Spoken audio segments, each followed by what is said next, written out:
From gifts to devastation, we're still reeling from the effects of this holiday season.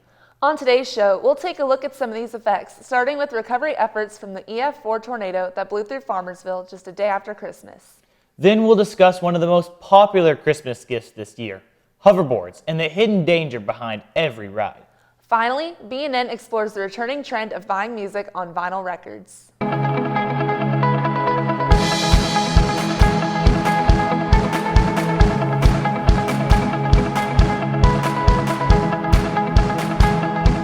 Hi, I'm Hayden Gillum. And I'm Josie Cowley, and you're watching BNN. The peace and happiness of the holiday season was abruptly cut to an end for many families when a deadly tornado outbreak struck just one day after Christmas. Now, nearly a month after disaster first struck, many are still rebuilding. I took a trip to Farmersville to check in on the ongoing efforts for recovery. December 26, 2015.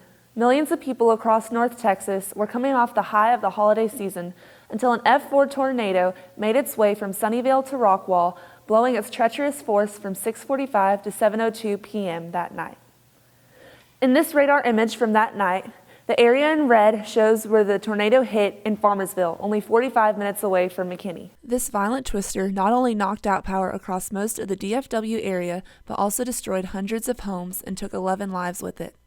As most people in Farmersville are without a home and a sense of security, First Baptist Church of Farmersville has opened up its doors to assist the community in need. From family to food to home goods, in an effort to restore the infrastructure of the community, First Baptist is handing out these things to those needing their help. You can also lend a hand in supporting those in need.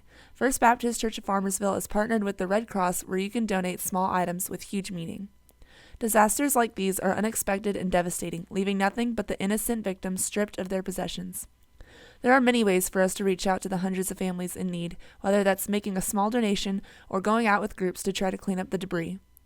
Maybe you can try and find a way to help those that have suffered. Josie Cowley, BNN. Meanwhile, many people spent the days after Christmas delighted with their new gifts.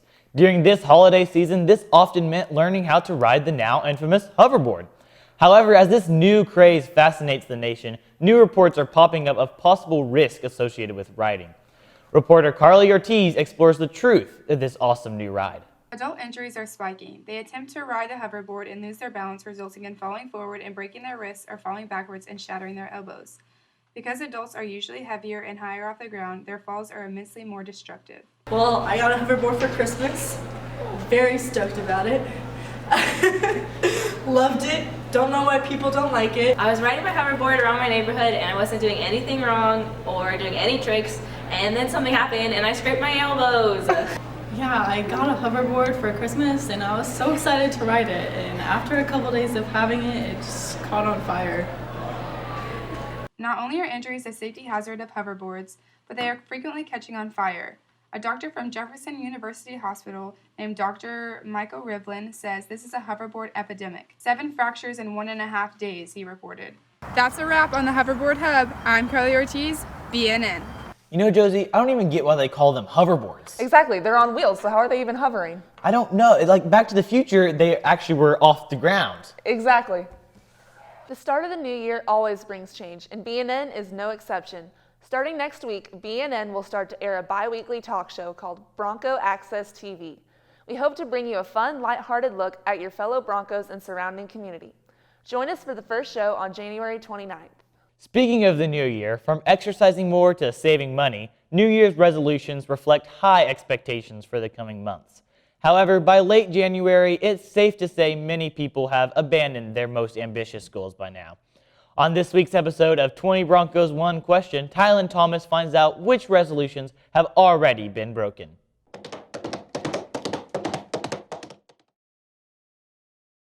It's a new year, and many people have already made New Year's resolutions. But how many people have already broken them?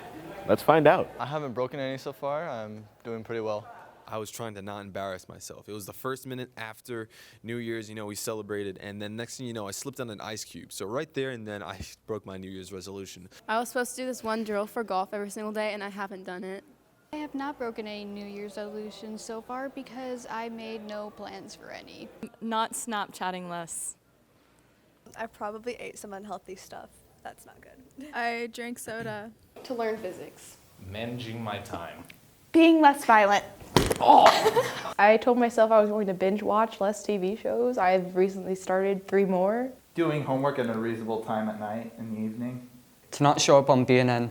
Staying up till like 1 o'clock in the morning watching Netflix. But I was gonna get less fast food. Going to bed at an earlier time.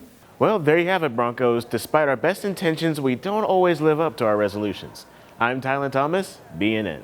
You know, Josie, I saw you in a jogging park one day when I was trying to fit my New Year's resolution. Hayden, you jog? No, I was sitting on the bench and you were jogging. Oh, of course. Okay. Now, let's throw it over to Colton Smith with this week's Boyd Sports Corner.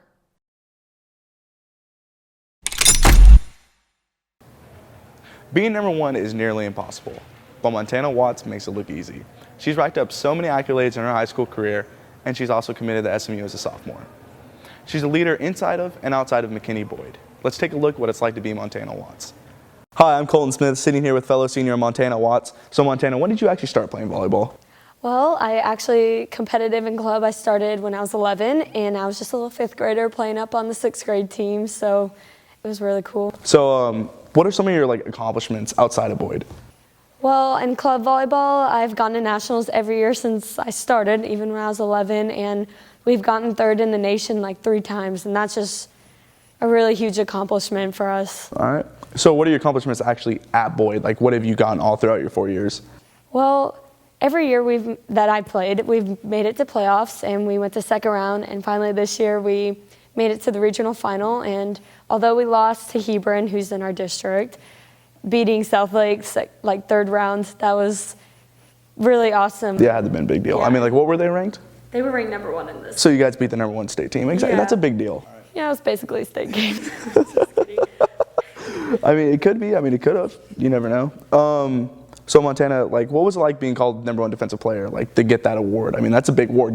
That's at Boyd, you know what I mean? Oh gosh, yeah, that was just, kind of a surprise for me because I had gotten it the other years, but everyone's just so good in Texas. I mean, it's probably the 2nd best state in the country or the 1st best, and just to be able to get all this recognition and stuff, it's kind of humbling to me, and it makes me realize and get a little more confidence. I know I can be even better and be the player who I want to be. So all the awards are really, they're nice. Yeah, of course they're nice. It's always fun to brag about yourself a little bit. So you were named captain junior year, correct? Mm-hmm. That's a big accomplishment too. Yeah, definitely.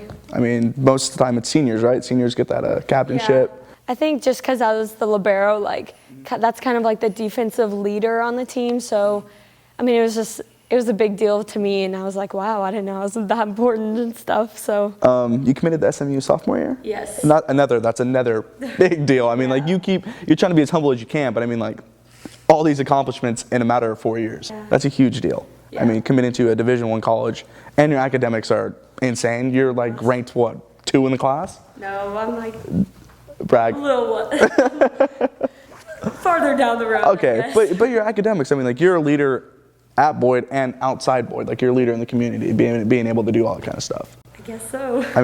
That's a big deal. It's a big deal. Yeah. It really is. And I hate to ask you this, but what was it like losing that semifinal game? When we were in the regional final, it was just, there's the end of the game, and I knew the end was near, and I was sad. I didn't want to leave behind all my best friends I've made, so that was mainly why I was sad. And then, it stinks to lose, but I was just really thankful, and I was just so surprised that we had even gotten there, no one expected us to, so it's just bittersweet. It's just fun to be the underdogs, right? Yeah. It's always got to be being the number 1. What were y'all ranked? Do you know? Probably in 20 or something. But then you beat the number 1 team, yeah. So come on now. You guys were ranked better than that. All right, guys, I'm Colton Smith. That was Montana Watts. Thank you. Model United Nations, or Model UN, allows students to better understand current affairs and international relationships by simulating these roles of actual UN ambassadors. This semester, Boyd is starting up its very own Model UN Club. If you're interested in this fun and educational opportunity, stop by Mr. DeToy's room for more information.